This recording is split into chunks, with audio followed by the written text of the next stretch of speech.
1 buwan pa lang matapos kong isilang ang aming anak, itinapon ako sa kalsada ni Ricardo na parang basurang nakakasagabal sa kanyang bagong buhay kasama ang dati niyang kasintahan. Habang yakap ko ang umiiyak na sanggol sa ilalim ng ulan, narinig ko ang huling hatol niya. Wala ka ng silbi, Maricel. Tingnan mo ang sarili mo. Nakakadiri ka. Ngunit hindi niya alam, ang gabing ito ang magiging mitya ng kanyang pagbagsak. Sino ang tunay na magtatagumpay? Ang nagtaksil o ang muling isisilang mula sa abo ng pait? Abangan ang kwento ng aking muling pagkabuhay. Huwag mo nang intindihin ang babaeng yon, ma. Pipirma rin yon. Saan naman siya pupunta wala naman siyang pera at lalong wala siyang silbi kundi mag-amoy gatas at suka ng bata buong araw. Nabitawan ng nanginginig na mga daliri ni Maricel ang sandok na kahoy. Pagbagsak nito sa makinis na baldosa, tumilamsik ang mainit na sarsa ng adobo sa kanyang nakapaa at nagmamanas pang mga binti. Wala siyang naramdamang paso mula sa kumukulong sabaw na binili pa niya gamit ang huling barya sa kanyang pitaka.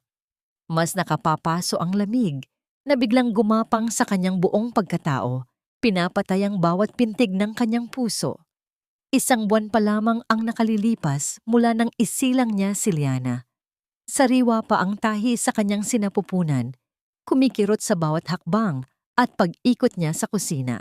Sa kabila ng puyat at pagod, pinilit niyang bumangon ng maaga upang ipagluto si Ricardo ng paborito nitong ulam, umaasang ang simpleng hapunan ay makakapawi sa lamig ng pakikitungo nito sa kanya nitong mga nakaraang linggo.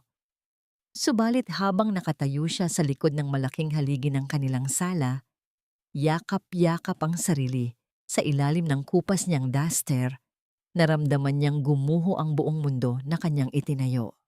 Nanikip ang kanyang lalamunan na tila may nakabara ditong bubog. Nanghina ang kanyang mga tuhod at napasandal siya sa malamig na pader habang kinakagat ang ibabang labi upang pigilan ang pag-alpas ng kanyang paghikbi. Tiningnan niya ang kanyang mga kamay, magaspang mula sa walang tigil na paglalaba ng mga lampin dahil ayaw ni Ricardo na gumastos pa sa dipper. May mga maliliit na paso mula sa pagmamadaling magluto. Ang mga kamay na ito ang nag-aruga at nag-alay ng lahat para sa lalaking iyon. Ngunit sa paningin nito, siya ay isa na lamang basahan na madaling itapon. Ito na ba ang kapalit ng lahat? Sa dinami-dami ng bagyo na sinuong ko para sa pamilyang ito, bakit ako pa ang naiwan sa ulan? Dahan-dahan niyang inihakbang ang kanyang mabibigat na paa palabas ng kusina. Tumambad sa kanya ang isang eksenang tila sumaksak ng libu-libong karayom sa kanyang mga mata. Nakaupo sa paborito nilang sofa si Ricardo. Sa tabi nito ay ang ina nitong si Doña Elvira na may nakapaskil na mapangutyang ngiti. At sa kabilang gilid, nakakapit sa braso ng kanyang asawa ay isang babaeng may maamong mukha, balot sa mamahaling damit at halatang nagdadalang tao. Si Nuehai, ang unang pag-ibig ni Ricardo na bigla na lang nawala noon at ngayoy nagbabalik na tila isang reyna. Napako ang paningin ni Ricardo kay Maricel. Wala ni katiting na pagsisisi o awa sa mga mata nito. Tila ba ang babaeng nasa harap niya ay isang estranghero na nakapasok sa kanilang mansyon. Mabuti naman at narinig mo na para hindi na tayo magpaligoy-ligoy pa. Malamig na wika ni Ricardo. Ang boses nito ay walang bahid ng pagmamahal na minsan nitong ipinangako sa harap ng altar. Pack your things, Maricel. Umalis na kayo ng anak mo rito. Bumalik na si Nuehi at siya ang kailangan ko ngayon. Ricardo, asawa mo ako. Nanginginig ang boses ni Maricel. Pilit hinahanap ang lalaking nakilala niya noon. Kakapanganak ko lang sa anak natin. Paano mo nasasabi ito? Umirap si Doña Elvira. Ang mga matutulis nitong mata ay pinasadahan si Maricel mula ulo hanggang paa. Diyos ko, Maricel. Huwag ka ngang magdrama rito. Tingnan mo nga ang sarili mo. Mula nang manganak ka, napabayaan mo na ang anak ko. At ano ang ibinigay mo sa pamilyang ito? Isang babae, isang walang kwentang anak na babae.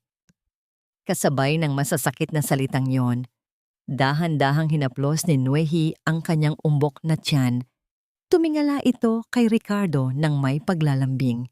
Kinuha ni Ricardo mula sa bulsa ng kanyang coat ang isang nakatupang papel at inilapag ito sa babasaging mesa. Isang litrato ng ultrasound. Lalaki ang dinadala ni Nuehi. Patuloy ni Ricardo. Ipinapatong ang kamay sa ibabaw ng kamay ng babae. Siya ang magdadala ng apelyido ko. Siya ang magtutuloy ng negosyo ng pamilya. I'm sorry, Maricel, pero binibigay niya ang hindi mo kayang ibigay. Utang na loob ko sa kanya ang anak na ito. Parang pinupunit ng buhay ang laman ni Maricel. Gusto niyang sumigaw, gusto niyang magwala at sabihing hindi sinusukat ang halaga ng isang pamilya sa kasarian ng anak. Ngunit bago pa man siya makapagsalita, walang awang tumayo si Doña Elvira at naglakad patungo sa silid kung saan natutulog ang maliit na si Liana.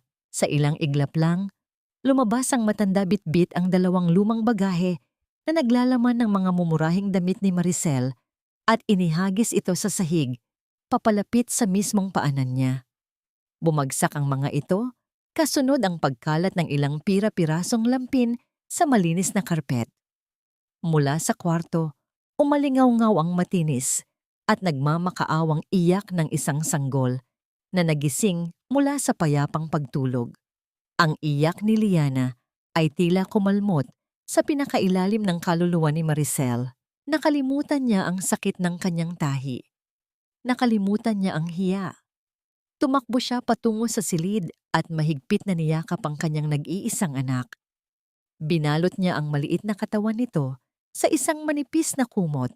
Pinapatahan ito habang ang sarili niyang mga luha ay patuloy na pumapatak sa namumumulang pisngi ng sanggol. Paglabas niya ng silid, bitbit ang anak, napanay pa rin ang paghikbi. Nakatayo na si Ricardo sa mismong hamba ng pintuan ng mansyon. Bukas na ito, nagpapapasok sa napakalamig na hangin ng gabi habang nagbabadya ang isang malakas na ulan mula sa nag-iitimang kalangitan.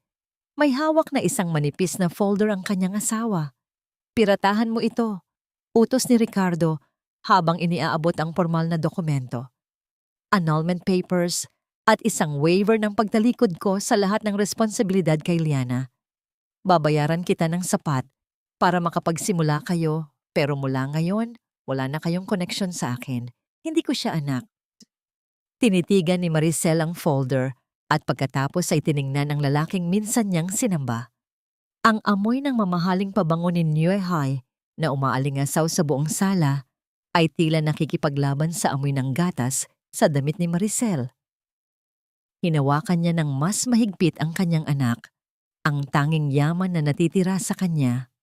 Ricardo, pumiyok ang kanyang boses, puno ng pagkabigo at pait na hindi maipaliwanag ng sinumang tao. Pati ba ang sarili mong laman at dugo? Itatapon mo na parang basura para lang sa kanila? Hindi sumagot si Ricardo. Ang kanyang katahimikan ay mas malakas pa kaysa sa isang nakabibinging sampal. Sa halip, hinawakan niya ang braso ni Maricel ng may diin at puwersa, hinihila ito palabas ng pinto. Ang bawat hakbang niya palayo sa init ng kanilang tahanan ay tila isang hakbang papalapit sa malamig na bibig ng impyerno. Pagdating sa tarangkahan, binitiwan siya ni Ricardo na tila nakakahawa siyang sakit. Tumalsik si Maricel sa basa at madulas na semento sa labas ng kanilang malaking gate, kasabay ng biglang pagbuhos ng malakas na ulan. Napahiyaw siya, hindi dahil sa sakit ng kanyang pagkakabagsak, kundi dahil sa takot na baka maipit o masaktan ang anak niyang mahigpit niyang yakap sa kanyang dibdib. Ang langit ay tila nakikidalamhati sa kanyang kalungkutan, naghuhugas ng kanyang mga luhang hindi na niya napapansin. Ang init ng katawan ng maliit na si Liana, ang tanging nagbibigay buhay sa kanyang nanlalamig na katawan.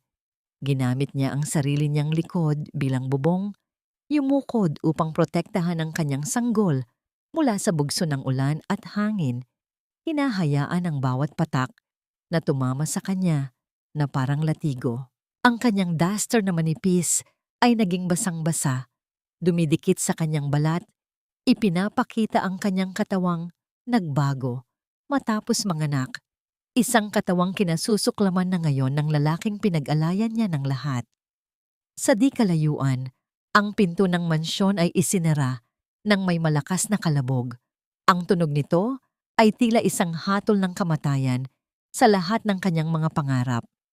Mula sa bintana, sa ikalawang palapag, naaninag niya ang anino ni Nanhuihi at Doña Elvira. Naririnig niya ang malutong nilang halakhak, isang musikang nakakabaliw na sumasabay sa ritmo ng patak ng ulan. Pinapanood nila siya na tila isang dula-dulaan para sa kanilang kasiyahan ang pagdurusa ng isang ina at ng isang walang kalaban-laban na sanggol. Doon, sa gitna ng kadiliman at unos, isang apoy ng galit ang nagsimulang mag-alab sa dibdib ni Maricel. Hindi ito para sa kanya, kundi para sa anak niya. Kailangan niyang mabuhay. Kailangan nilang makaalis doon. Pinilit niyang tumayo. Nanginginig ang mga binti. Ang sakit ng kanyang tahi ay tila kutsilyong humihiwa sa kanyang laman sa bawat paggalaw. Nagsimula siyang maglakad sa madilim at walang katao-taong kalsada, walang patutunguhan. Ang tanging dala ay ang anak na mahimbing nang natutulog sa kanyang mga braso, pagod na sa kaiiyak. Ang bawat ilaw ng poste na kanyang nadadaanan ay nagpapakita ng kanyang kahabag-habag na kalagayan. Ang kanyang buhok ay basa, ang mukha ay puno ng luha, ang mga paa ay putikan. Habang naglalakad, may isang bagay na pumisil sa kanyang daliri. Ang maliit na kamay ni Liana na kahit sa pagtulog ay tila nakakapit sa kanya ng mahigpit na parabang nagsasabing, "Huwag kang bibitaw, mama. Lalaban tayo." Ang simpleng haplos na yon ang nagbigay sa kanya ng lakas na hindi niya inaasahan. Hindi na niya alam kung gaano na siya katagal naglalakad. Ang kanyang paningin ay nanlalabo na dahil sa pagod at gutom. Ang kanyang katawan ay bumibigay na. Sa gitna ng kanyang paglalakbay sa kawalan, may isang maliit na sinag ng ilaw na umagaw sa kanyang pansin. Isang maliit na talyer na may nakasabit na kupas na karatulang Cora's Creations. Tila isang himala. Ang talyer na yon ay pag-aari ni Nanay Cora, ang matandang modista na minsan niyang tinulungan nang manakawan ito sa palengke. Sa huling lakas na natitira, kumatok siya sa gumigiray na pintuan. Ngunit bago pa man niya marinig ang sagot, ang kanyang mga mata ay tuluyan ng nagdilim. Ang huling naramdaman niya ay ang pagbagsak ng kanyang katawan sa isang malambot na bagay.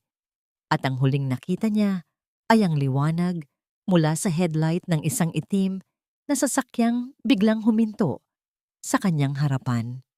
Pagkatapos noon, lahat ay naging kadiliman.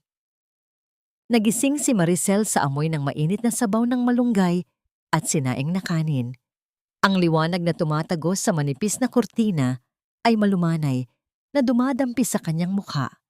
Hindi ang nakakasilaw na ilaw mula sa mga chandelier ng mansyon. Dahan-dahan niyang iminulat ang kanyang mga mata. Nakahiga siya sa isang maliit, ngunit malinis na papag, balot sa isang makapal at mabangong kumot. Sa isang sulok, sa loob ng isang duyang yari sa yantok, ay mahimbing na natutulog si Liana, ligtas at payapa. Bumukas ang pinto at pumasok ang isang matandang babae na may mabait na muka at buhok na halos kulay pilak na. Si Nanay Cora. May dala itong isang mangkok ng sabaw na umuusok pa. "Gising ka na pala, iha," mahinahon nitong sabi. "Huwag ka munang bumangon. Kumain ka muna at nang magkalakas ka, ang anak mo'y kabubusog lang ng gatas na ipinabili ko." Tila gripo na biglang bumukas ang mga luha ni Maricel. Hindi niya napigilan ang paghikbi habang dahan-dahang umuupo. Niyakap siya ni Nanay Cora ng mahigpit.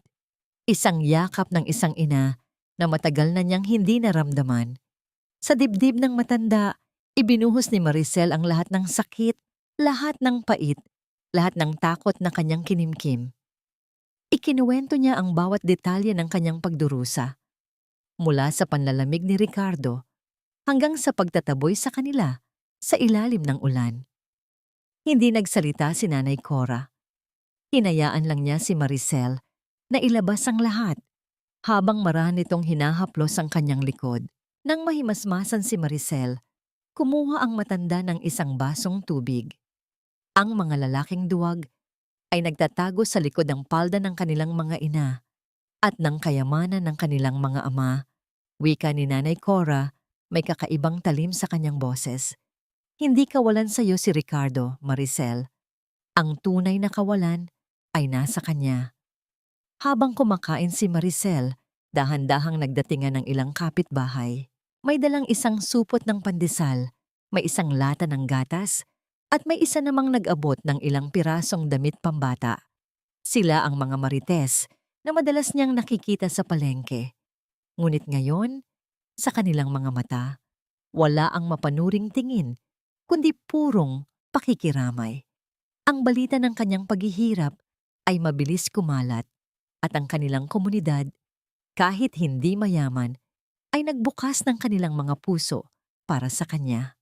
Doon, sa piling ng mga taong hindi niya kadugo, naramdaman ni Maricel ang tunay na pamilya.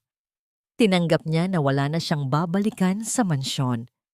Ang buhay na dati niyang kilala ay isa na lamang masamang panaginip. Ngayon, kailangan niyang harapin ang katotohanan. Kailangan niyang maging matatag para sa kanyang anak. Matapos ang ilang araw ng pagpapalakas, habang nililinis ni Maricel ang maliit na sala ni Nanay Cora, napako ang kanyang tingin sa isang lumang makinang panahi na nakatago sa ilalim ng isang puting tela sa sulok. Tila may kung anong puwersa ang humila sa kanya palapit dito. Hinaplos niya ang malamig na bakal, ang gulong na kinakalawang na, ang karayom na matagal nang hindi nagagamit. Naalala niya ang kanyang ina, isang mahusay na mananahi na nagturo sa kanya ng lahat ng kanyang nalalaman, ang talentong matagal na niyang isinantabi para maging isang perpektong asawa. "Gusto mo bang gamitin yan?" tanong ni Nanay Cora mula sa likuran niya. "Pag-aari pa yan ng nanay ko. Baka may mahika pa yang nalalaman." Ngumiti si Maricel sa unang pagkakataon matapos ang ilang araw. Isang nangiting may halong determinasyon. Umupo siya sa harap ng makina. Sinubukan niyang paandarin ito. Sa unay mahirap, ngunit nang makuha niya ang tamang tiyempo, isang pamilyar na tunog, ang malingaw-ngaw sa buong bahay, ang ritmikong tunog ng karayom na tumutusok sa tela. Ang bawat tahi ay tila isang salita. Ang bawat hibla ng sinulid ay tila isang pangako. Dito magsisimula ang lahat. Mula sa mga retaso ng kanyang durog na puso, bubuo siya ng isang bagong buhay, isang bagong pagkatao. Hindi na para kay Ricardo, kundi para sa kanyang sarili at para kay Liana. Ang makinang yon ang magiging saksi sa kanyang muling pagbangon. Habang abala siya sa pananahi ng isang maliit na bestida, mula sa isang lumang kurtina, may kumatok sa pinto.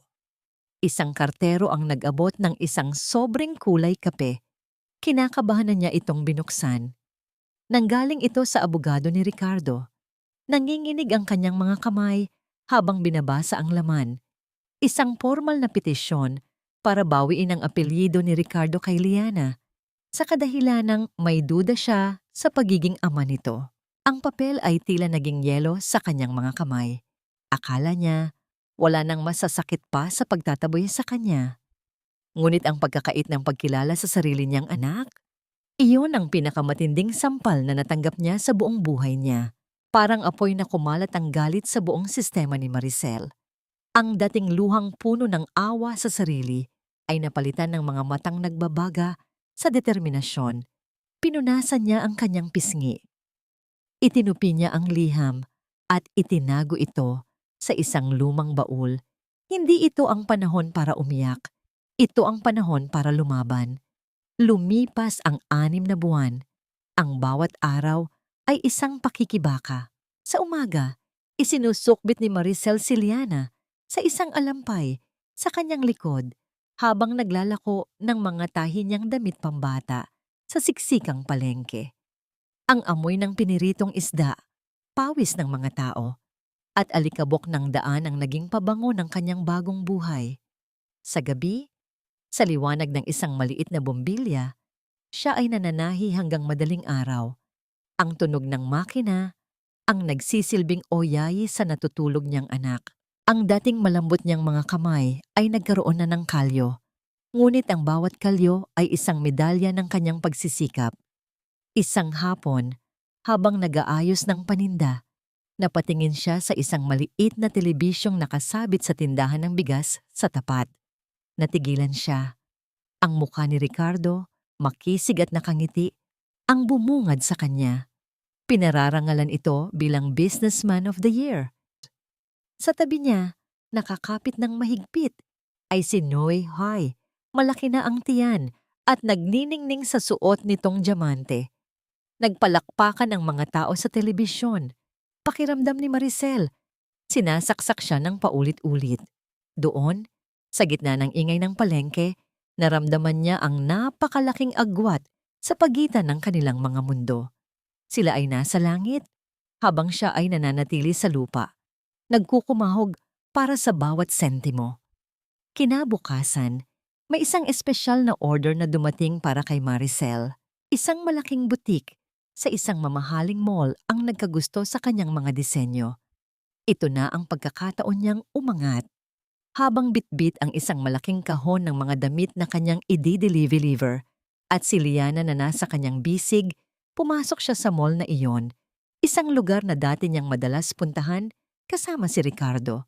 Ang lamig ng aircon, ang amoy ng mga pabango, ang kintab ng sahig, lahat ay pamilyar, ngunit ngayon ay parang nangungutya. Habang naglalakad siya patungo sa butik, isang boses ang pumigil sa kanya. Well, well, well. Look what the cat dragged in. Maricel, is that you? Si Nue Hai, kasama ang dalawang kaibigang sosyal. Tiningnan siya nito mula ulo hanggang paa, na may pagkasuklam sa kanyang mga mata. My God! Amoy araw ka. At ano yang dala-dala mo? Basura? Bawal ang magtinda dito, alam mo ba yon? Naramdaman ni Maricel na namula ang kanyang mukha sa hiya. Niyakap niya ng mahigpit si Liana na tila natatakot.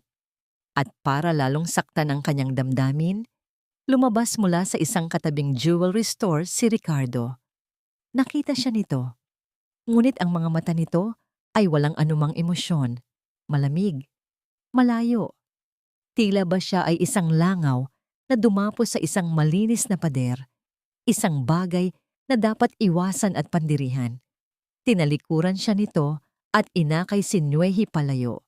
Naiwan si Maricel na nakatayo doon, nanginginig. Ang mga salita ni Nuehi ay umalingaw-ngaw sa kanyang isipan. Amoy araw. Oo, amoy araw siya. Dahil nagbabanat siya ng buto sa ilalim ng sikat nito para may maipakain sa anak niya. Amoy pawis siya dahil ito ang katas ng kanyang dignidad. Huminga siya ng malalim. Itinaas niya ang kanyang noo. Sa halip na umiyak, isang kakaibang tapang ang bumalot sa kanya. Hinarap niya ang papalayong si Nuehe. Ang amoy ng araw ay nawawala sa isang paligo. Matatag niyang sabi. Sapat na para marinig ito ng ilang taong napahinto. Pero ang amoy ng isang taksil na nangaagaw ng asawa, kahit maligo ka pa sa pabango, habang buhay nang nakadikit yan sa kaluluwa mo. Natigilan si Nue Hai, namula ang mukha nito sa galit. Ngunit bago pa ito makasagot, mabilis nang tinalikuran ni Maricel ang eksena at naglakad patungo sa butik. Hindi niya napansin, sa isang coffee shop sa di kalayuan, isang lalaking naka-Amerikana ang nakamasid sa buong pangyayari. May paghanga sa kanyang mga mata. Pagkatapos niyang i-deliver ang mga damit, pagod siyang umupo sa isang bench sa labas ng mall. Habang pinapainom ng tubig si Liana, may isang business card na maingat na inilapag sa tabi niya. Nang tingnan niya kung sino ang nag-iwan, wala na ito. Ang nakasulat lang sa makintab na papel ay Adrian Mercado, corporate lawyer, kasama ang isang numero ng telepono. Ilang araw na tinititigan ni Maricel ang business card, paulit-ulit niyang binabasa ang pangalang Adrian Mercado. May takot sa kanyang puso, isang pag-aalinlangan na baka isa lang itong bitag. Ngunit mas malakas ang tinig sa kanyang isipan na nagsasabing ito na marahil ang sagot sa kanyang mga dalangin. Sa huli, tinipon niya ang lahat ng kanyang lakas ng loob at tinawagan ng numero. Ang opisina ni Adrian ay nasa ituktok ng isang mataas na gusali sa Makati, isang mundong napakalayo sa amoy ng palengke at sinulid. Ang sahig ay gawa sa marmol, ang mga dingding ay salamin, at ang katahimikan ay binabasag lamang ng mahinang tunog ng mga keyboard. Pakiramdam ni Maricel ay hindi siya nababagay doon, lalo na sa kanyang suot na mumurahing bestida. Ngunit nang pumasok siya sa opisina ni Adrian, isang lalaking nasa mga 30 na may seryoso ngunit magalang na mga mata ang sumalubong sa kanya. Hindi siya tiningnan nito mula ulo hanggang paa. Sa halip, iginiya siya nito sa isang upuan at inalok ng isang basong tubig. "Salamat sa pagpunta, Mrs. Sandoval," panimula ni Adrian, gamit pa rin ang apelyido ni Ricardo. "Maricel na lang po," mabilis niyang pagtatama. "At hindi ko na po asawa ang lalaking yon." Tumango si Adrian, may bahagyang nangiti sa kanyang mga labi. "Nakita ko ang nangyari sa mall. Hinahangaan ko ang tapang mo, Maricel, at narito ako para sabihing may laban ka." Sa sumunod na oras, ipinaliwanag ni Adrian ang lahat. Siya pala ay anak ng isang dating kasosyo ng ama ni Ricardo na niloko at pinabagsak ng pamilya nito. Matagal na niyang pinag-aaralan ang kumpanya ni Ricardo, naghahanap ng butas para sa hustisya. At ang butas na yon, ayon sa kanya, ay si Maricel. "Bago kayo ikasal, may pinapirmahan sa'yo si Ricardo na prenuptial agreement, tama?" tanong ni Adrian. Tumango si Maricel. "Oo, sabi niya para daw yon sa proteksyon ng pamilya nila." Pero ang hindi niya alam, patuloy ni Adrian, ay may isang clause doon na nagsasabing anumang intellectual property na madedevelop mo habang kasal kayo ay mananatiling pag-aari mo. At ang mga disenyo mo, Maricel, iyon ang susi. Nalaman ni Maricel na ang pinakasikat na clothing line ng kumpanya ni Ricardo ay batay sa mga sketch at disenyo na siya mismo ang gumawa noong nagsisimula pa lang sila. Mga disenyong ibinigay niya ng buong puso sa pag-aakalang ito'y para sa kanilang kinabukasan. Hindi niya alam na iyon pala ang magiging sandata niya. "Tutulungan kita," sabi ni Adrian. "Pro bono, walang bayad. Ituring mo na lang na ito ang paraan ko para makabawi sa ginawa ng pamilya nila sa amin. Ang kailangan ko lang ay ang tiwala mo at ang determinasyon mong manalo." Umuwi si Maricel ng gabing iyon na may bagong pag-asa. Hindi na siya nag-iisa sa laban. Sinimulan niya ang isang bagong routine. Sa araw, siya pa rin ang ina na nag-aalaga kay Liana at ang mananahi na nagde-deliver ng mga damit. Ngunit sa gabi, pagkatapos niyang patulugin ang anak, ang kanyang maliit na lamesa ay nagiging isang silid-aralan. Nagbabasa siya ng mga librong pinahiram ni Adrian tungkol sa negosyo, intellectual property rights, at marketing. Pinag-aaralan niya ang bawat detalye, bawat termino, hanggang sa mamula ang kanyang mga mata sa pagod. Isang araw, habang abala siya sa pagguhit ng mga bagong disenyo, nakatanggap siya ng tawag mula sa may-ari ng butik na kanyang pinagde-deliveran. "Maricel, Ija, sold out lahat ng designs mo in just 1 week." Masayang balita ng babae. "May isang malaking kumpanya na gustong umorder ng maramihan. Kaya mo bang gumawa ng 100 piraso sa loob ng 1 buwan?" Halos mabitawan ni Maricel ang kanyang telepono. 100 piraso. Ito na ang pinakamalaking order na natanggap niya. Ito na ang simula.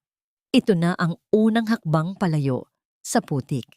Sa unang pagkakataon, gamit ang perang kinita niya mula sa butik, nakabili si Maricel ng mamahaling gatas para kay Liana, hindi na ang mumurahing brand na madalas magdulot ng sakit ng tiyan sa bata. Habang pinapanood niyang inumin ng kanyang anak ang gatas nang may kasabikan, napaluha siya. Hindi ito luha ng pait, kundi luha ng tagumpay. Ang bawat sentimong kinikita niya ay hindi na para sa luho ng isang taksil na asawa, kundi para sa kalusugan at kinabukasan ng kanyang nag-iisang yaman. Sa gitna ng kanyang munting selebrasyon, isang text message ang dumating mula sa isa sa mga dati nilang katulong sa mansyon. Ang mensaheng nagpatigil sa kanyang mundo? Ma'am Maricel, isinugod po sa ospital si Ma'am Huehai. Delikado raw po ang pagbubuntis niya. Hindi alam ni Maricel kung ano ang dapat maramdaman. May isang bahagi sa kanya na gustong matuwa, isang madilim na sulok ng kanyang puso na bumubulong ng karma. Ngunit mas nangingibabaw ang pagiging ina. Alam niya ang takot at pangamba ng isang nagdadalang tao. Sa kabila ng lahat ng sakit na idinulot ni Nuehai, hindi niya kayang hilingin na may masamang mangyari sa batang dinadala nito. Ipinagpatuloy na lamang niya ang kanyang trabaho, pilit iwinawaksi ang balita sa kanyang isipan. Lumipas ang mga buwan, ang 100 pirasong order ay matagumpay niyang natapos. Sa tulong ni Adrian, nakapagtayo si Maricel ng isang maliit ngunit legal na kumpanya sa ilalim ng pangalang Liana's Touch na nakatago sa likod ng isang mas malaking korporasyon na pag-aari ni Adrian para hindi matunton ni Ricardo.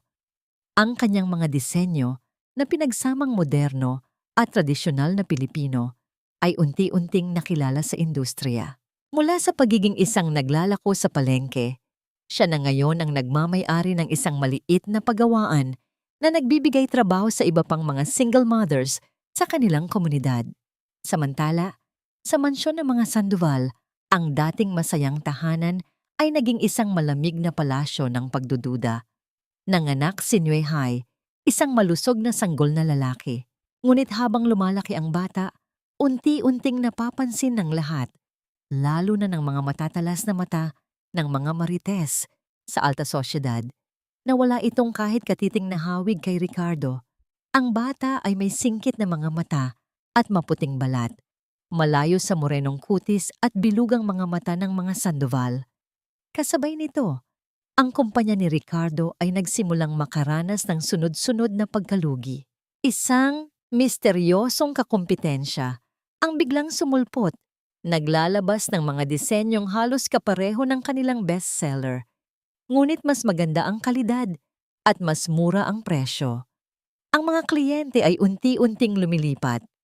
Hindi alam ni Ricardo na ang kalaban na sumisira sa kanya ay ang parehong babae na kanyang itinakwil at minaliit. Ang stress mula sa negosyo at ang lumalaking bulong-bulungan tungkol sa kanyang anak ay nagdulot ng tensyon sa pagitan ni Ricardo at Nuehai. Si Doña Elvira, na dati sambang-samba sa kanyang bagong manugang, ay nagsimula na itong maltratuhin. Lagi niyang sinasabihan si Nuehai na baka may lahi itong mahina, kaya hindi nagmana sa kanila ang bata. Ang gabi ng taon ng fashion gala ang naging tagpuan ng kanilang mga mundo. Dumalo si Ricardo at Nuehai, pilit ipinapakita sa lahat na matatag pa rin sila. Ngunit ang lahat ng atensyon ay napunta sa pagpapakilala ng special guest designer ng gabi. Nang tawagin ang pangalan at isang pamilyar na babae ang umakyat sa entablado, halos malaglag ang panga ni Ricardo. Si Maricel, nakasuot ng isang eleganteng barong-inspired gown na siya mismo ang gumawa. Ang kanyang buhok ay nakaayos. Ang kanyang mukha ay may bahagyang kolorete na nagpapatingkad sa kanyang natural na ganda. Wala na ang aninon ng babaeng amoy araw at pagod. Ang nakatayo sa ilalim ng nagniningning na chandelier ay isang babaeng puno ng kumpiyansa, dignidad at kapangyarihan. Ang bawat palakpak ng mga tao ay tila isang sampal sa mukha ni Ricardo. Nagtagpo ang kanilang mga mata sa gitna ng karamihan. Nakita ni Ricardo sa mga mata ni Maricel hindi ang galit, kundi ang isang malamig na katahimikan. Isang katahimikang nagsasabing, "Tapos na ako sa'yo." Sa kabilang banda, nakita ni Maricel sa mga mata ni Ricardo ang pagkagulat, ang pagkalito, at sa kauna-unahang pagkakataon, ang isang maliit na butil ng takot. Habang bumababa si Maricel sa entablado, sinalubong siya ng mga pagbati. Hindi niya namalayan na nasa bag ni Nuehai na naiwan sa kanilang mesa ay isang nakatagong sobre. Kinuha ito ni Doña Elvira sa pag-aakalang isa itong tseke. Ngunit nang buksan niya ito sa ilalim ng mesa, ang kanyang mga mata ay nanlaki sa gulat. Isang DNA test result. Malinaw na nakasulat. Probability of paternity, 0%. Bago pa man makasigaw si Doña Elvira, isang lalaki ang humarang sa daraanan ni Maricel.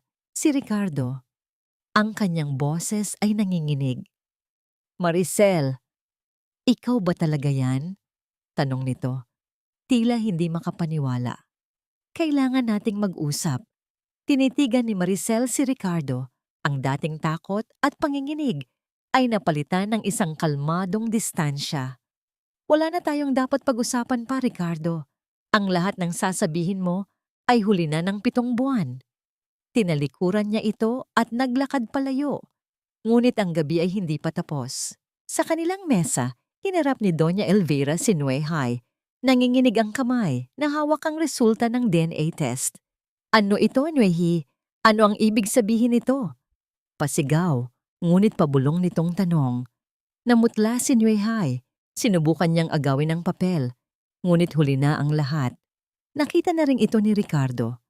Ang mga numerong nakasulat, 0%, ay tila mga pako na ibinaon sa kanyang pagkalalaki. Parang isang malakas na sampal ang gumising sa kanya mula sa mahabang pagkakatulog.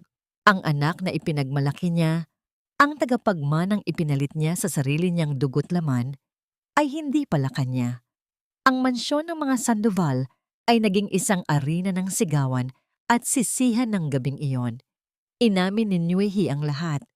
Bago pa man siya bumalik sa buhay ni Ricardo, mayroon na siyang ibang kasintahan, isang mayamang negosyanteng insik na nangako sa kanyang papakasalan siya. Ngunit nang iwan siya nito, ginamit niya si Ricardo bilang fallback, isang tanga na sasalo sa responsibilidad. Ang lahat ay isang malaking kasinungalingan. Sa gitna ng galit at pagkabigla, isang mas malalim at mas nakakatakot na tanong ang biglang sumagi sa isip ni Ricardo. Kung hindi ko anak ang bata ni Nuehi dahil sa isang medical condition, paano nagkaroon ng anak si Maricel? Kinabukasan, tila nababaliw si Ricardo na naghalongkat sa mga lumang kahon sa bodega. Hinanap niya ang isang manipis na folder na matagal na niyang kinalimutan. Ang kanyang medical records mula sa isang operasyon sa appendicitis noong siya ay binatilyo. Sa dulo ng mga papel, may isang maliit na tala mula sa doktor, isang bagay na hindi pinansin ng kanyang mga magulang noon. Possible complication of post-operative infection could lead to secondary infertility. Posibilidad ng pagiging baog. Noon, isa lamang itong posibilidad. Ngunit ngayon, kasama ang katotohanan tungkol sa anak ni Nuehay, ito ay naging isang katotohanang sumisigaw. Napaupo siya sa maalikabok na sahig. Kung ganoon, si Liana. Si Liana ang nag-iisang milagro, ang tunay niyang anak, ang anak na kanyang itinakwil at ipinagtabuyan. Ang pagsisisi ay parang lason na unti-unting gumapang sa kanyang buong sistema. Naalala niya ang mga ngiti ni Maricel, ang pag-aalaga nito, ang mga pangarap na sabay nilang binuo. Lahat ng iyon ay winasak niya para sa isang kasinungalingan. Dinampot niya ang isang lumang tropeyo ng golf at ibinato ito ng buong lakas sa isang malaking salamin sa dingding. Sa pagbagsak ng libu-libong piraso ng bubog, ang nakita niya sa mga ito ay hindi ang kanyang refleksyon, kundi ang mukha ng isang halimaw, isang malaking pagkakamali. Habang ang mundo ni Ricardo ay gumuho sa loob ng kanyang mansyon, ang mundo naman ni Maricel ay patuloy sa pag-angat. Ang Liana's Touch ay naging isang kilalang pangalan. Ang mga order ay dumarami, at ang kanyang maliit na paggawaan ay lumaki na. Ngunit ang pinakamalaking laban ay hindi pa tapos. Isang umaga, habang nagkakape si Maricel, tumawag si Adrian. Maricel, handa ka na ba? Ngayon na ang araw. Sa pamamagitan ng matalinong legal na estratehiya, isiniwalat ni Adrian na ang pangunahing kapital na ginamit ni Ricardo para itayo ang kanyang clothing line ay nagmula sa isang undocumented loan mula sa ama ni Maricel, isang utang na hindi kailanman binayaran. Gamit ang mga lumang dokumento at ang testimonya ni Nanay Cora, naghain sila ng kaso. Dahil sa sunod-sunod na pagkalugi ng kumpanya ni Ricardo, hindi nito nagawang bayaran ang utang. Ang tanging paraan para mabayaran ito ay ang pagsalin ng pagmamay-ari ng buong kumpanya. Isang balita ang sumabog sa mundo ng negosyo na tila isang malakas na kidlat. Ang Sandoval Corporation ay idinedeklarang bankrupt at ang lahat ng assets nito, kasama na ang mansyon na kinalakhan ni Ricardo, ay binibili na ng isang anonymous buyer. Hindi ito maaari. Akin ang bahay na ito. Hindi niyo pwedeng ilabas ang mga gamit ko. Ang matinis na tinig ni Doña Elvira ay umalingaw-ngaw sa malawak na sala ng mansyon, ngunit tila ito ay isang bulong na lamang sa gitna ng ingay ng mga taong naglalabas ng kanilang mga mamahaling muebles. Isang malakas na ulan ang muling bumuhos ng hapong iyon. Tila isang malupit na paalala ng gabing itinapon nila si Maricel sa labas ng parehong tarangkahan. Ang mga tauhan ng korte ay walang anuman ng ekspresyon habang binibitbit ang mga antigong florera at mga painting na tanging mga alaala na lang ng nakaraang karangyaan. Si Ricardo ay nakaupo sa isang sulok, nakatitig sa kawalan.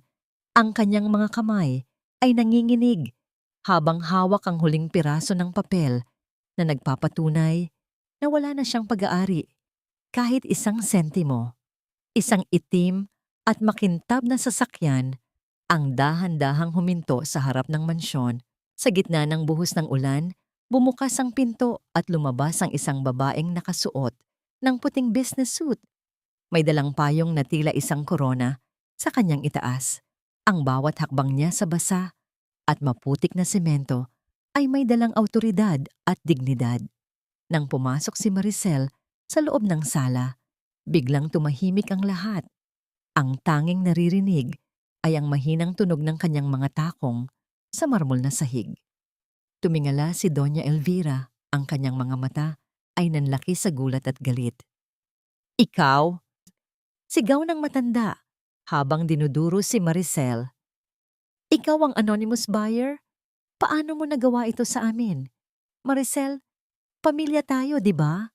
Utang na loob mo sa amin ang lahat ng tinamasa mo noon." Ngumiti ng bahagya si Maricel, isang ngiting walang halong galit, kundi purong kapayapaan. Kinuha niya ang isang baso ng tubig mula sa isang tray na naiwan sa mesa at dahan-dahang inabot ito kay Doña Elvira. "Uminom muna kayo, Doña Elvira," mahinahon niyang sabi. "Baka mabilaukan kayo sa sarili ninyong mga salita. Ang utang na loob na sinasabi niyo ay matagal ko nang binayaran ng luha at dugo noong gabing pinalayas niyo ako sa ilalim ng ulan kasama ang anak ko. Ang mansyong ito ay hindi na sa inyo. Binili ko ito hindi para sa paghihiganti, kundi para ibalik ang katarungang kinuha ninyo sa amin." Sa kabilang panig, unti-unting tumayo si Ricardo. Ang kanyang hitsura ay malayo sa makisig na lalaking nakita ni Maricel sa telebisyon. Gusot ang kanyang barong, magulo ang buhok, at ang kanyang mga mata ay puno ng pagsisisi na tila isang malalim na balon. Humakbang siya palapit kay Maricel, ngunit agad siyang hinarang ng dalawang security guard. "Maricel, patawarin mo ako." Nanginginig ang boses ni Ricardo. Ang bawat salita ay tila isang huling hininga. "Alam ko na ang lahat. Alam kong niloko ako, ninhiwihay, at alam ko na ring si Liana. Si Liana lang ang tanging milagro sa buhay ko. Patawarin mo ako, Maricel. Handa akong gawin ang lahat. Ibalik mo lang sa akin ang pamilya ko." Tinitigan ni Maricel ang lalaking dati niyang minahal nang higit pa sa kanyang sarili. Wala siyang naramdamang kaba, wala ring naramdamang pagmamahal. Ang tanging naramdaman niya ay ang bigat ng isang pader na hindi na kailanman mabubuwag. Ang pamilya ay hindi isang gamit na pwedeng mong itapon kapag nagsawa ka at pulutin muli kapag wala ka ng mahanap na iba. Sabi ni Maricel, ang bawat salita ay tila isang pako sa kabaong ng kanilang nakaraan. Binigyan kita ng pagkakataong maging ama, pero pinili mong maging isang taksil. Ang milagro na sinasabi mo ay hindi na para sa'yo. Sa isang iglap, bumigay ang mga tuhod ni Ricardo. Lumuhod siya sa harap ni Maricel, sa gitna ng sala kung saan niya ito minaliit noon. Ang kanyang mga luha ay pumatak sa makinis na sahig, humihingi ng isang bagay na alam niyang hindi na niya karapat-dapat tanggapin. Gusto ko lang makita ang anak ko, Maricel. Parang awa mo na.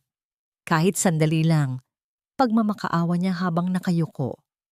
Tumingin si Maricel sa labas ng bintana, kung saan ang ulan ay unti-unti nang tumitila. Ang tunog ng mga alon sa malayo ay tila naghuhugas ng dumi ng nakaraan. Tinalikuran niya ang nakaluhod na lalaki at naglakad patungo sa pinto. Si Liana ay masaya, Ricardo. At sa unang pagkakataon, sa loob ng maraming taon, ako rin ay masaya. Huwag mo nang sirain ang kapayapaang pinaghirapan naming itayo. Isang buwan matapos ang pagbagsak ng mga Sandoval, ang buong syudad ay nag-aabang sa pinakamalaking kaganapan ng taon, ang ika-5 anibersaryo at grand launch ng Liana's Touch. Ang ingranding bulwagan ng isang kilalang hotel ay napuno ng mga kilalang personalidad sa mundo ng negosyo, media at fashion. Sa gitna ng karangyaan, nakatayo si Maricel. Siya ang sentro ng atensyon, isang babaeng nanggaling sa kawalan na ngayon ay nagbibigay ng inspirasyon sa marami. Ang bawat piraso ng damit na kanyang inirampa ay kwento ng kanyang luha at tagumpay. Sa isang sulok malapit sa entablado, masayang pinapanood si Maricel ni Adrian at ng maliit na si Liana. Ang bata, na ngayon ay 5 taong gulang na, ay nakasuot ng isang maliit na bersyon ng disenyo ng kanyang ina. Matalino, masigla, at puno ng kumpiyansa. Habang nagbibigay si Maricel ng kanyang mensahe ng pasasalamat, isang hindi inaasahang bisita ang pilit na pumasok sa bulwagan. Gula-gulanit ang kanyang suot, amoy alak at may mabigat na hakbang. Si Ricardo. Pinipigilan siya ng mga security guard, ngunit sa sobrang desperasyon, nakalusot siya at tumakbo palapit sa entablado. Maricel! Liana! Sigaw ni Ricardo. Ang kanyang boses ay nangingibabaw sa buong bulwagan, binabasag ang formal na atmosfera. Napasinghap ang mga tao, nagbulungan ang ilan. Tumigil si Maricel sa pagsasalita, ngunit hindi siya natinag o natakot. Dahan-dahang lumapit si Ricardo sa paanan ng entablado. Nakatingala kay Maricel. Pakinggan mo naman ako, Maricel. Ako ang tatay ng batang yan. May karapatan ako sa kanya. Ibigay mo sa akin ang pagkakataong bumawi. Agad na lumapit si Adrian upang protektahan si Maricel, ngunit marang itinaas ni Maricel ang kanyang kamay. Senyales na hayaan siya. Bago pa man siya makapagsalita, isang munting tinig ang umalingaw-ngaw mula sa mikropono na nasa kanyang tabi. Kinuha pala ito ni Liana at matapang na humarap sa lalaking hindi niya halos makilala. Bakit ka nandito? Tanong ng maliit na bata. Ang boses niya ay malinaw at walang halong takot. Tiningnan ni Ricardo ang bata na tila nakakita ng anghel. Anak, Liana, ako ang daddy mo. Lumapit ka sa akin. Iniunat niya ang kanyang nanginginig na kamay. Umaasang lalapit ang bata at gagawin ang tradisyonal na pagmamano. Ang paghingi ng basbas na sagisag ng paggalang ng isang Pilipinong anak sa kanyang magulang. Ngunit nanatiling nakatayo si Liana sa tabi ng kanyang ina. Hinawakan niya ng mahigpit ang kamay ni Maricel. Tinitigan niya si Ricardo ng mga matang may halong inosensya at kakaibang talas ng pag-iisip na natutunan niya mula sa mga karanasan ng kanyang ina. Sabi ni Mami, ang daddy ay isang hero, wika ni Liana. Ang buong bulwagan ay natahimik, tanging ang boses lang ng bata ang naririnig. Ang hero, pinoprotektahan niya kami. Pero ikaw, Iniwan mo kami sa ulan. Umiyak si Mami ng matagal dahil sa'yo. Hindi ka hero. Isa ka lang estranghero.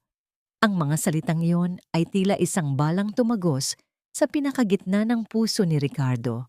Ang tradisyong inaasahan niya, ang huling hibla ng pag-asa na makuha ang pagkilala ng kanyang sariling laman at dugo ay tuluyang nawasak hindi ng batas, kundi ng pagtanggi ng kanyang sariling anak. Hiyang-hiya, umatras si Ricardo. Naramdaman niya ang mga mapanuring tingin ng daan-daang tao. Ang kanyang pamilya, ang kanyang dangal, ang kanyang pag-asa. Lahat ay nawala sa isang iglap. Wala nang natira, kundi ang katotohanang siya mismo ang gumawa ng kanyang impyerno. Dahan-dahan siyang naglakad palabas, hindi na pinigilan ng mga gwardya, tila isang aninong lumilisan patungo sa kadiliman. Sa entablado, inakap ni Maricel ang kanyang anak ng mahigpit. Hinarap niya ang mga tao, ang kanyang ngiti ay mas nagniningning kaysa sa anumang diamante. Maraming salamat sa inyong lahat, pagpapatuloy ni Maricel. Ngayong gabi, hindi lang natin ipinagdiriwang ang tagumpay ng isang negosyo. Ipinagdiriwang natin ang pagbangon ng isang ina. Ipinagdiriwang natin na sa huli, ang tunay na pamilya ay hindi nasusukat sa dugo o papel, kundi sa pagmamahal at paninindigan na hindi ka iiwan gaano man kalakas ang bagyo. Ang tunog ng palakpakan ay umalingaw-ngaw sa buong bulwagan. Ito ay hindi lang para sa kanyang mga damit, kundi para sa kanyang tapang. Sa gitna ng ingay, nagtama ang mga mata nila ni Adrian. Ngumiti ang binata at tumango. Isang pagkilala sa lakas ng babaeng hinahangaan niya mula sa malayo. Isang tahimik na hapon ang bumalot sa bagong bahay ni Maricel at Liana.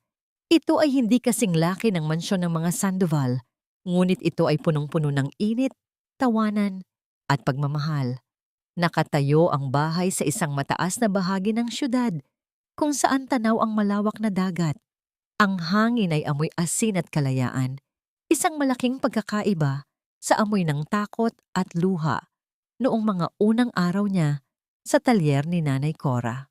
Habang nagdidilig si Maricel ng mga halaman sa hardin, dumating ang isang pamilyar na sasakyan. Bumaba si Adrian, may bitbit na isang maliit na folder at isang kahon ng cake para kay Liana. Sinalubong siya ng bata nang may mahigpit na yakap. Pumasok si Liana sa loob ng bahay upang kainin ang kanyang paboritong panghimagas na iwan ang dalawang matanda sa veranda. Huling dokumento na yan, Maricel. Nakangiting sabi ni Adrian habang iniaabot ang folder. Tapos na ang lahat ng kaso. Wala nang utang na sisingilin. Wala nang apela mula sa kabilang panig. Tuluyan ang nakapangalan sa iyo ang lahat ng ari-arian. Tinanggap ni Maricel ang folder, ngunit hindi niya ito binuksan. Pinatong niya ito sa mesa at tiningnan ang malawak na tanawin ng dagat. Salamat, Adrian. Malumanay niyang sabi. Hindi lang sa tulong mo bilang abogado, kundi sa pagtitiwala mo sa akin noong panahong kahit ako, hindi ko nakilala ang sarili ko. Hindi ako ang nagtayo sa iyo, Maricel, sagot ni Adrian. Maingat na iniiwasan na tawirin ang linya ng kanilang propesyonal na pagkakaibigan. Ikaw ang nagpasyang bumangon, naging gabay lang ako. Natahimik sila sandali. Walang mali siya, walang pilit na romansa, kundi isang malalim na paggalang sa pagitan ng dalawang taong nakakita sa pinakamadilim na bahagi ng isa't isa. Ang kailangan ni Maricel ay hindi isang lalaking sasagip sa kanya, kundi isang kasangga na susuporta sa kanyang sariling tagumpay. At iyon ang ibinigay ni Adrian. May balita ka ba sa kanila? Tanong ni Maricel. Hindi niya binanggit ang pangalan, ngunit alam nilang dalawa kung sino ang tinutukoy niya. Bumuntong hininga si Adrian. Si Doña Elvira ay nakitira na lang sa isang malayong kamag-anak sa probinsya. Si Nuehi, iniwan ang bata sa isang ampunan at sumama sa isang dayuhan palabas ng bansa. At si Ricardo, huminto si Adrian na tila naghahanap ng tamang salita. Nakita ko siya noong isang araw sa May Pier, nagbubuhat ng mga kargamento, mag-isa. Mukhang matanda na, malayo sa negosyanteng kilala ng lahat. Isang maliit na kirot ng awa ang dumaan sa puso ni Maricel, ngunit mabilis din itong nawala. Pinatawad na niya si Ricardo, hindi dahil nakalimutan niya ang sakit, kundi dahil wala na itong espasyo sa kanyang bagong buhay. Ang galit ay isang mabigat na bagahe at matagal na niya itong ibinaba. Ang kanyang paghihiganti ay hindi ang makitang nagdurusa ang kanyang mga kaaway, kundi ang patunayan na kaya niyang maging masaya nang wala sila. Nilingon niya ang loob ng bahay, rinig niya ang halakhak ni Liana habang nanonood ng telebisyon. Iyon ang kanyang milagro, iyon ang dahilan ng lahat. Sa wakas, bulong ni Maricel sa hangin, ang kanyang mga mata ay nagniningning. Hindi dahil sa luha ng pait, kundi dahil sa pag-asa. Hindi na ako ang babaeng iniwan sa ulan. Ako na ang bahagharing sumikat matapos ang unos.